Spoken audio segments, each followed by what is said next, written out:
नमस्कार, good evening. आप देख रहे हैं बियॉन्ड द हेडलाइंस, जहां हम बात करते हैं ना सिर्फ सुर्खियों की बल्कि खबरों की तह तक जाते हैं। नमस्कार, मैं हूं रणबीर बंदराल। सबसे पहले जान लेते हैं आज दिन भर की हेडलाइंस के बारे में। आज प्रधानमंत्री नरेंद्र मोदी ने वर्चुअली जम्मू रेलवे डिवीजन का उद्घाटन किया। डायरेक्ट ट्रेन सर्विस कश्मीर में जो जाएगी वो जम्मू के बिजनेस को इफेक्ट नहीं करेगी, उमर अब्दुल्ला ने कहा। छत्तीसगढ़ में सुरक्षा बलों के ऊपर नक्सलियों का अटैक, 8 जवान शहीद। कश्मीर में एक ही परिवार के 5 सदस्यों की सफोकेशन से गई जान। दिवंगत देवेंद्र सिंह राणा की बेटी को जम्मू कश्मीर भारतीय जनता युवा मोर्चा की इकाई का वाइस प्रेसिडेंट बनाया गया। सिख धर्म के 10वें गुरु और खालसा पंथ के संस्थापक गुरु गोविंद सिंह जी का प्रकाश पर्व आज जम्मू कश्मीर में धूमधाम से मनाया गया। तो ये थी दिन भर की तमाम सुर्खियां। अब चलते हैं सीधा पवन शर्मा जी के पास। पवन जी, आज प्रधानमंत्री नरेंद्र मोदी ने जम्मू रेलवे डिवीजन का उद्घाटन किया। साथ में वहां पर एलजी मनोज सिन्हा भी वहां पर थे, जम्मू कश्मीर के चीफ मिनिस्टर उमर अब्दुल्ला भी वहां पर थे, डॉक्टर जितेंद्र सिंह भी वहां पर थे, Jammu Kashmir leader of opposition के साथ साथ जम्मू के जो विधायक हैं जिनके क्षेत्र में ये डिवीजन पड़ता है वो भी वहां पर थे। आप इस जो ये नया डिवीजन क्रिएट हुआ है इसको किस तरह से देखते हैं? रणबीर, ये बहुत अच्छी खबर है क्योंकि जम्मू के लिए एक बड़ी उपलब्धि है कि फिरोजपुर के बाद अब जम्मू रेलवे मंडल बन रहा है, डिवीजन बन रहा है। पहले फिरोजपुर के अधीन आता था, अब जम्मू जो है वो इंडिपेंडेंटली डिवीजन होगा, जहां पे रोजगार के साधन होंगे, बहुत ज्यादा डेवलपमेंट होगी। और ये एक सपना था जम्मू कश्मीर के महाराजा का कि ट्रेन कश्मीर पहुंचेगी, और उसकी शुरुआत आज हो चुकी है। और 26 जनवरी तक मुझे लगता है कि ट्रेन जो है कश्मीर पहुंचेगी। लेकिन यहाँ पर जहां पर आप कह रहे थे कि वहां पर एलजी साहब भी थे, तमाम जो वहां पर अधिकारी थे, उमर अब्दुल्ला जो मुख्यमंत्री हैं वो भी थे, और उसके साथ ही विधायक वहां पर जो लोकल हैं वो भी थे। तो ये एक अच्छा फंक्शन था। डॉक्टर जितेंद्र सिंह जो केंद्र में पीएमओ मंत्री हैं वो भी थे वहां पर, और जम्मू के लिए एक बड़ी बात थी। और प्रधानमंत्री ने जब इसका वर्चुअली मोड पर उद्घाटन किया तो उन्होंने साफ तौर पर कहा था कि तमाम लोग जो वहां पर बैठे हैं आज उनके लिए भी बड़ा दिन है कि जम्मू में फिरोजपुर की तरह तर्ज के ऊपर एक बड़ा डिवीजन बनाया जा रहा है। पहले जम्मू जो था वो फिरोजपुर के अधीन आता था, अब जम्मू इंडिपेंडेंटली होगा, और यहाँ पर जम्मू रेलवे स्टेशन का भी सौंदर्यीकरण होगा। तमाम इलाके में बहुत ज्यादा डेवलपमेंट होगी, रोजगार के साधन भी रणबीर इससे बढ़ेंगे। सीएम उमर अब्दुल्ला जब वहां पे जनता को संबोधित कर रहे थे तो उन्होंने कहा कि डायरेक्ट जो ट्रेन सर्विस कश्मीर के लिए है वो जम्मू को अफेक्ट नहीं करेगी। इसको किस तरह से देखते हैं आप? बिल्कुल रणबीर, उन्होंने सही कहा है क्योंकि एक यहाँ पर तर्क दिया जा रहा था कि जिस तरह से पठानकोट रेलवे स्टेशन था, जब ट्रेन जम्मू कश्मीर में नहीं आती थी तो सभी लोग जो थे बाहर से आने वाले वहां पर पठानकोट में उतरते और वहां पर बहुत ज्यादा चहल पहल होती थी, बिजनेस लोगों का बहुत था। उसके बाद ट्रेन का विस्तार हुआ 1972 में, कश्मीर पहली बार जम्मू में ट्रेन पहुंची, तो लोगों ये कहा जा रहा था कि जिस तरह से पठानकोट का बिजनेस ठप हो गया, अब जम्मू ट्रेन पहुंची, उसके बाद कटरा तक चली गई, फिर उसके बाद उधमपुर तक चलेगी, अब कश्मीर जाएगी तो जम्मू इग्नोर हो जाएगा। लेकिन इसमें ऐसा कुछ नहीं है क्योंकि जिस तरह से डेवलपमेंट हो रही है, क्योंकि जो नियम होते हैं, प्रकृति के बदलाव जब होता है तो बहुत से साधन लेकर साथ में आता है। तो यहां पर अगर इतना बड़ा डिवीजन बन रहा है और जहां से ट्रेन अगर कश्मीर जाती है तो जम्मू इग्नोर नहीं होगा। बिजनेस में मुझे नहीं लगता कोई फर्क पड़ेगा, और यही बात उमर अब्दुल्ला ने भी कही कि जम्मू इग्नोर नहीं होगा। इससे और ज्यादा संसाधन बनेंगे, और ज्यादा लोगों का व्यापार बढ़ेगा। ट्रेडर्स के लिए एक बड़ी अच्छी खबर है कि Jammu to Srinagar, Srinagar to Jammu traders बहुत जल्दी अपना व्यापार जो है वो बढ़ा पाएंगे। और जम्मू जिस तरह से कटरा और उधमपुर को लेकर पहले तर्क दिए जा रहे थे, कोई फर्क नहीं पड़ा था, सब उसी तरह था। हाँ, थोड़ा बहुत जो लोकल ट्रांसपोर्ट है जैसे टैक्सी वाला है उसमें थोड़ा बहुत फर्क आता है, लेकिन ये सब चलता है। जब इतनी बड़ी डेवलपमेंट होती है तो ये इन चीजों के ऊपर अगर ध्यान ना दिया जाए तो आगे की ओर चला जाए, तो ये एक बहुत बड़ा अच्छा आज एक दिन था। और जिस तरह से कहा जा रहा है कि ये एक सपना था, कोई भी सरकार केंद्र में रही हो, सेहरा जो है वो नरेंद्र मोदी के सर ही बनेगा कि कश्मीर में ट्रेन मोदी के कार्यकाल में पहुंची थी।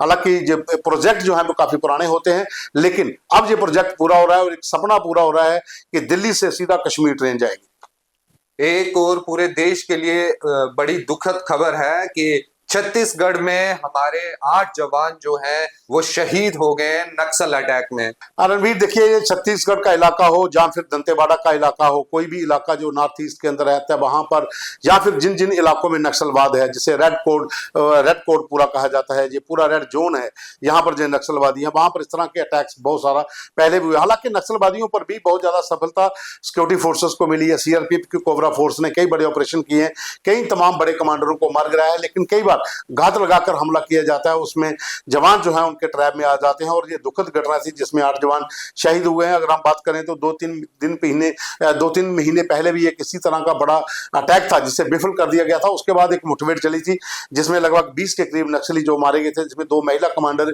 भी शामिल थी। और उसमें कम से कम भी 50 लाख का इनामी नक्सली कमांडर था जिसको ढेर किया गया था। और दूसरी ओर जो महाराष्ट्र के साथ लगता इलाका है नक्सलवादी का, वहां पर भी एक बड़ा ऑपरेशन हुआ था, उसमें भी कई नक्सलवादी मारे गए थे।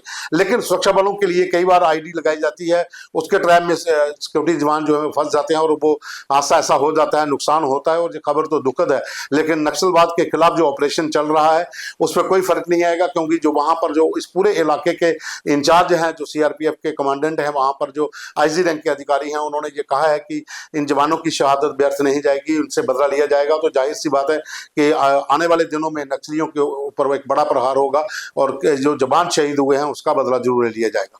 देखिए, सर्दियों की अगर बात करें तो सर्दियों ने पूरे जम्मू कश्मीर में कोहराम मचाया हुआ है। इसी को लेकर जो स्थानीय लोग हैं वो अलग अलग तरह की तकनीकें अपना रहे हैं खुद को गर्म रखने के लिए। लेकिन कल रात की जो एक खबर है सामने निकल कर आ रही है कि कश्मीर के श्रीनगर डिस्ट्रिक्ट में 5 एक ही फैमिली के लोग जो है सफोकेशन से मर गए, जिसमें कि एक महीने का छोटा बच्चा भी था। रणबीर, इस समय बहुत ज्यादा कड़ाके की सर्दी है। जम्मू के मैदानी इलाकों में भी ठिठुरन है, पहाड़ी इलाकों में बहुत ज्यादा बर्फबारी हुई है, खास करके कश्मीर में स्नोफॉल बहुत ज्यादा हुआ है। अगर आपको याद होगा तो नए साल के ऊपर भद्रवाह में एक गेस्ट हाउस के भीतर जम्मू के 3 दोस्त जो थे वो न्यू ईयर की पार्टी मनाने गए थे, उनकी भी सफोकेशन से मौत हो गई थी। वहां पर वो भी रात को उठ नहीं पाए थे। और इसी तरह से जो कश्मीर के भीतर ये घटना हुई है जिसमें एक ही परिवार के 5 लोगों की मौत हुई है, वहां पर भी उन्होंने हीटअप के लिए जो इक्विपमेंट्स इस्तेमाल किया था, उसकी जो गैस थी, जो सफोकेशन थी, क्योंकि उसकी वजह से उनकी जान गई। और डॉक्टरों का भी कहना है कि जब आप इस तरह का कोई इक्विपमेंट या हीटअप के लिए कोई आप इस्तेमाल करते हैं तो उसके लिए खिड़की दरवाजा जरूर खुला रखिए ताकि गैस अंदर ज्यादा ना हो पाए, क्योंकि जब ये घटना होती है उस समय गहरी नींद में होते हो और बहुत ज्यादा जब गैस हो जाती है सफोकेशन से, तो फिर जो कोई भी इंसान होगा वो बेहोश हो जाता है और उसके बाद उसकी जान चली जाती है, उठने की हिम्मत नहीं रहती है। तो लोगों को जागरूक होना पड़ेगा। सरकार तो आए दिन इस तरह के अपील तो करती रहती है कि कोई भी आप इसी तरह की चीज जलाते हैं, अंगीठी हो, कोयला हो, या फिर कोई इलेक्ट्रिक इक्विपमेंट हो जो हीटअप के लिए है, तो थोड़ा ध्यान रखिए, अपनी खिड़कियां दरवाजे भी थोड़े खोले रखिए ताकि अगर सफोकेशन हो, अंदर गैस ज्यादा हो जाए तो बाहर निकलने का रास्ता जरूर होना चाहिए। दिवंगत देवेंद्र सिंह राणा जी की बेटी को बीजेवाईएम की जम्मू कश्मीर की इकाई का वाइस प्रेसिडेंट बनाया गया है। देखिए, देवेंद्र सिंह राणा नगरोटा विधानसभा से वो चुनाव जीते थे, पहले नेशनल कॉन्फ्रेंस में थे, तभी उन्होंने वहां से चुनाव जीता था और इस बार वो भारतीय जनता पार्टी की टिकट पर मैदान में थे और चुनाव जीता उन्होंने। लेकिन अब इस दुनिया में नहीं रहे, बीमारी के चलते उनका निधन हो गया था। अब उनकी बेटी जो है वो नगरोटा इलाके में प्रचार कर रही है और माना जा रहा है कि भारतीय जनता पार्टी की वो उम्मीदवार हो सकती है। अपने पिता की उस जो उनकी लेगेसी है कि वहां पर लगातार वो 2 बार विधायक रहे हैं, तो इस इलाके में हो सकता है कि भारतीय जनता पार्टी उनको टिकट दे। लेकिन उससे पहले देवयानी को जो है भारतीय जनता युवा मोर्चा की इकाई का उप प्रधान जम्मू कश्मीर का बनाया गया है। और ये भारतीय जनता पार्टी के भीतर अगर कहा जाए तो ऑफिशियली तौर पर उसकी एंट्री हो चुकी है। अब कब टिकट अनाउंस होती है, क्या नाम हो सकते हैं और क्या किसी को टिकट मिल सकती है, वो बाद की बातें हैं। लेकिन भारतीय जनता पार्टी की आज कोर ग्रुप की जो बैठक जम्मू में हुई है उसमें तमाम बड़े नेता मौजूद थे। भारतीय जनता पार्टी के जम्मू ऑफिस में जो इनके प्रभारी हैं, जहां से अगर बात करें तो तरुण चुग बुआ स्पेशल पहुंचे थे जम्मू। उनका जम्मू रेलवे स्टेशन पर जो अखनूर के एमएलए हैं मोहन लाल, उन्होंने स्वागत किया। उसके बाद जम्मू में जो मीटिंग हुई उसमें Arvinder Raina, x deputy CM Kavinder Gupta और साथ में तमाम बड़े नेता जो थे वो उसमें शामिल हुए थे और उसमें कई मुद्दों के ऊपर चर्चा आज की गई है। और उसी मीटिंग के बाद ही ये एक लेटर निकला है जिसमें भारतीय जनता युवा मोर्चा की इकाई की ओर से देवयानी का नाम वाइस प्रेसिडेंट के लिए मनोनीत किया गया। वहां पर एक लेटर जारी किया गया। तो कहीं ना कहीं संकेत दिख रहे हैं कि नगरोटा विधानसभा में बहुत जल्द चुनाव हो सकते हैं और हो सकता है कि देवयानी वहां पर उम्मीदवार हो। सिख धर्म के 10वें गुरु गुरु गोविंद सिंह जी का प्रकाश पर्व आज पूरे जम्मू कश्मीर में बड़े धूमधाम से मनाया गया। देखिए, श्री गुरु गोविंद सिंह जी का प्रकाशोत्सव आज पूरे जम्मू कश्मीर में धूमधाम से मनाया गया। उससे पहले नगर कीर्तन हुआ था। 4 साहिबजादे जो हैं उनकी याद में, जहां पर कई कार्यक्रम जगह जगह पर किए गए थे। जम्मू कश्मीर में आज के दिन, कल रात से ही अगर बात करें तो बहुत से गुरुद्वारा हैं जहां पर जो वहां पर कीर्तन किया गया। और आज सुबह से ही तमाम इलाकों के भीतर अगर हम बात, कोई भी इलाका आज ऐसा नहीं था जहां पर प्रकाशोत्सव के अवसर के ऊपर लंगर नहीं लगाया गया, कीर्तन नहीं हुए। तो तमाम सिख संगत जो थी आज बढ़ चढ़ कर उन्होंने भाग लिया है और इसमें सभी धर्मों के लोग भी शामिल हुए हैं। जब नगर कीर्तन हुआ था, अगर आपने देखा होगा तो जम्मू शहर के भीतर एक बड़ा नगर कीर्तन था। उसके साथ साथ तमाम जितने भी छोटे छोटे इलाके हैं, चाहे आरसपुरा का इलाका हो, मीरा साहब का इलाका हो, अखनूर का इलाका हो, बिश्नाह का इलाका हो, तमाम जगह पर नगर कीर्तन जो है वो वहां पर चलते रहे। और उससे पहले प्रभात फेरी रोज सुबह वहां पर निकलती थी, जिसमें तमाम सिख संगत जो थी वो सुबह निकलते थे। तो पूरी एक नगर कीर्तन की तरह वो भी एक लोगों के घरों से जब निकलते थे, लोग भी बाहर आकर उनका सत्कार करते थे। तो ये एक परंपरा है दरअसल के खालसा पंथ के संस्थापक हैं श्री गुरु गोविंद सिंह जी, और 4 साहिबजादे जो हैं उनके नाम के ऊपर जो पूरा जो एक अगर कहा जाए तो एक बाल दिवस अगर मनाने की बात करते हैं तो सही बाल दिवस यही था कि जिन्होंने अपनी कौम के लिए, अपने धर्म के लिए 4 पुत्रों को निशावर कर दिया। तो ये एक दिन ऐसा मनाया जाता है। आज तो हम प्रकाशोत्सव की बात कर रहे हैं, लेकिन पहले जो दिन मनाए जाते हैं वो बहुत कठिन भरे दिन होते हैं और उसी तरह से उसी पीड़ा के साथ उनको याद किया जाता है। लेकिन ये बहादुरी की मिसाल है, इसमें कहीं भी कोई शक नहीं है कि धर्म की रक्षा के लिए प्राण निशावर किए थे और आज पूरी दुनिया उनको याद करती है। चलिए, बहुत बहुत धन्यवाद पवन जी। तो ये थी आज दिन भर की तमाम बड़ी खबरें। कल फिर दिन भर की बड़ी खबरों के साथ आपके साथ शाम को दोबारा मुलाकात होगी। तब तक के लिए मुझे दीजिए इजाजत। धन्यवाद।